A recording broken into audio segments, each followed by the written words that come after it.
ঘটকপুকুর গোবিন্দপুর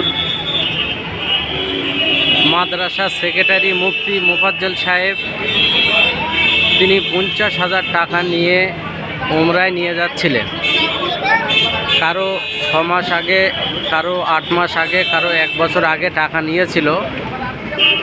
হাজিরা এয়ারপোর্টের ভিতরে এসেছিলেন, কিন্তু কোনো কারণবশত কাগজের জন্য হয়তো তারা যেতে পারে না।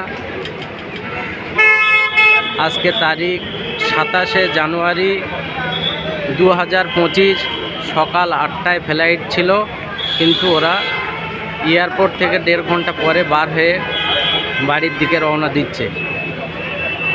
ঘটকপুকুর গোবিন্দপুর মুফতি মোফাজ্জল সাহেব 50,000 টাকা করে নিয়ে যাচ্ছিলেন, কিন্তু হাজিরা কোনো কারণবশত কাগজের জন্য যেতে পারছেন না। এয়ারপোর্ট থেকে ফের বাড়ির দিকে রওনা দিচ্ছে। দেখুন হাজিদেরকে, আপনারা দেখুন, হাজিরা সব বাড়িতে চলে যাচ্ছে। ওই পাশে রয়েছে, সামনে সামনে